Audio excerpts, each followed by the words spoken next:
Something that should be on every boater's mind is safety and precautionary measures while out on the water. If you're in a rowboat, speedboat, showboat, or pontoon, these tips should be useful.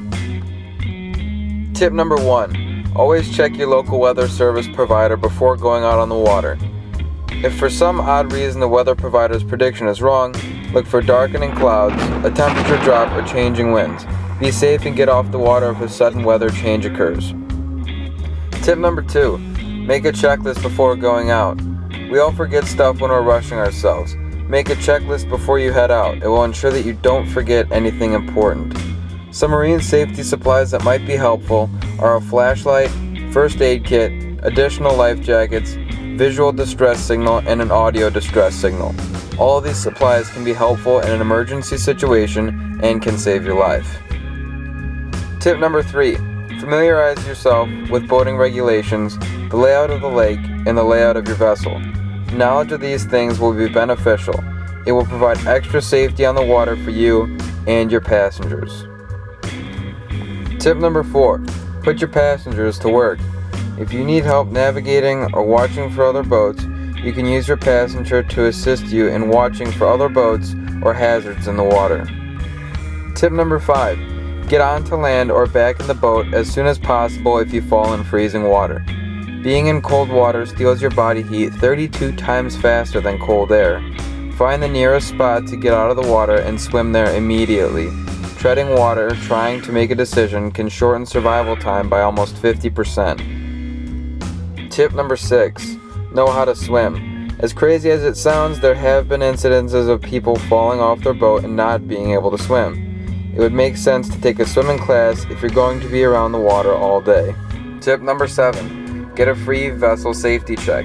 These are offered by the United States Coast Guard for free. You can find a local vessel safety check using the website in the description box below. Tip number 8. Watch out for the prop. A prop can spin at 160 times per second, so it's best not to board your boat via the drive unit. Get a ladder and board the safe way. Tip number 9. Install a carbon monoxide device in your boat's cabin. Carbon monoxide is odorless and deadly, so it's not a bad idea to install one if your boat has an indoor cabin to prevent you from inhaling the fumes. Carbon monoxide exposure, while rare, can be fatal. Do the smart thing and buy a carbon monoxide detector. Tip number 10. Never go boating under the influence. The probability of getting into an accident while under the influence is doubled. Alcohol is intensified by natural stressors like exposure to sun, wind, and motion on the water. Do not put yourself in danger along with your fellow boaters on the water. Amplivox offers many products that can be helpful for your next boating trip.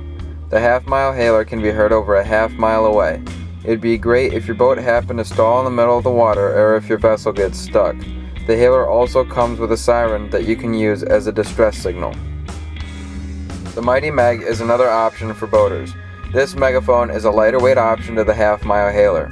It only weighs 2 pounds and is weather resistant. This is also handy if you are pulling a water skier or wakeboarder. Don't worry about yelling over the loud motor, just use the Mighty Meg.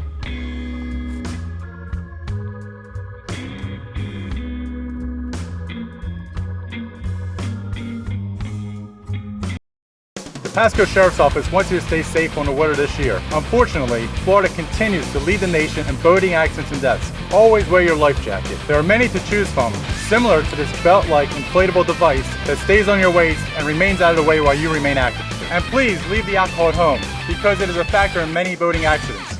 Don't let a great day on the water be ruined by a poor decision. Go to PascoSheriff.com to learn about boating safety and sign up for a free safe boating course.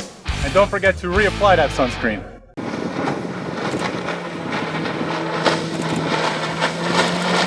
I'm Corporal LaRoche, Pasco County Sheriff's Office Marine Unit.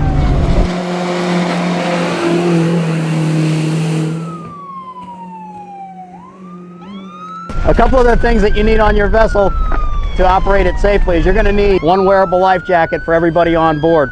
You're going to want to check these life jackets to make sure they're not torn, that the straps are in good condition, and make sure that they fit the person that they're intended to be wearing on that day. There's a couple of styles that you can use. This style here is a Type 1. It's very boxy, kind of uncomfortable to wear. If you're going to be wearing it all day long. I recommend something in a vest style like this Type 3 life jacket here, or even the one like I have on, which is an inflatable Type 5. Very important that you have one of these on board for everybody on your vessel. If your vessel is over 16 feet in length, you're also going to need some type of throwable boat retrieval device, a Type 4. You can either go with a life ring. These are all Coast Guard approved, or your standard boat seat cushion with the straps on it. These are also Coast Guard approved as a Type 4 personal flotation device. The reason you have these on board is in case you lose one of your passengers, it's something you can pick up in a hurry and toss to them in the water. If they don't have a life jacket on, it'll keep them afloat until they can get pulled out of the water. The other thing you're going to want to check is that if you're required to, that your flares are operational and that they all have expiration dates on it to make sure that they have not expired. If you buy these off the shelf at a retail outlet, you don't know how long they've been sitting on the shelf, so it's a good idea before you buy it to check the packaging to see what the expiration date is on your flares. And you're required to have 3 of these of any type of flare, 3 on board, and they have to be within the date of expiration. A couple of different flare styles. You have the actual handheld flares, or you have the red star flares. These type here actually fit inside a flare gun, just like a shotgun shell. Place it inside the barrel, close it tight. You're going to want to hold it up in the air at a 45-degree angle. Pull the trigger back and fire it. You only want to do that when you're inside of another vessel or you think that you might be seen, because you don't want to waste your flares if there's no vessel around to see it when it goes off. The last general piece of safety equipment you're going to want to have on your vessel is some kind of sound producing device, either a horn or a whistle. Many boat manufacturers put horns on their vessels and they're installed. In the interim, you can use a regular standard police style plastic whistle. That meets the federal and the state requirement for a sound producing device. And finally, anytime you go out on the water, you're probably going to want to let people know where you're going and when you intend to return. A good way to do that is with what they call a float plan. You fill this out with your trip information, your vessel description, your trailer tag and your vehicle tag if you trailer from a boat ramp, and it's something you can leave with a responsible adult so that when you if you don't return when anticipated, it gives the search and rescue agencies information that might be crucial to saving your life. Those are just some of the general things that boat owners and boat operators should know when operating a boat in the state of Florida. I'm Corporal LaRoche, Pasco County Sheriff's Office Marine Unit.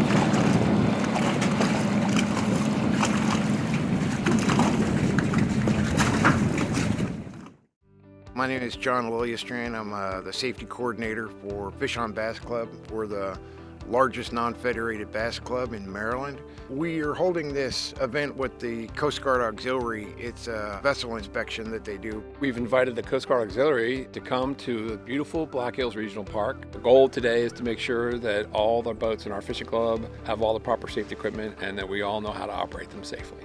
The Coast Guard Auxiliary is a civilian volunteer organization. Our primary emphasis is on recreational boating safety. A vessel safety check is voluntary. It helps assure the boater that their boat is properly registered, properly identified. They have all the requisite safety equipment for both the federal requirements as well as the state or locale that they're going to be boating in. To actually get the safety check is a relatively simple process. They go through and make sure that you have the basic things you're supposed to have. Do you have your life jackets? Do you have your registration? Are your lights working? The vessel safety check doesn't take long. Takes us typically 15 to 20 minutes at most. We try to maximize making sure folks are safe. We try to minimize the time required to do that check so that we're not interfering with the goal of being out on the water. We do it for a number of reasons. Primarily, safety is always very important, and as safety officer for the club, it's imperative that we do everything we can to make sure that the people are safe, that the boats are safe. A secondary benefit of this is that you're a lot less likely to get stopped on the water. They see the sticker and they know that you've done everything that you're supposed to do to be safe on the water. It's a one-time deal, so it covers us for the whole summer. They were very eager to come out. They were out here early. They were actually very instructive on tips to not only just pass the safety exam, but also other tips that might make us operate a little bit safer. So it was great. We take a lot of pride in our membership. We've got a perfect safety record, thank goodness, and it's in part due to making sure that our boats are good and that we take care of our people and they have the right equipment on their boat. It's a quick, easy process. I really suggest people do it.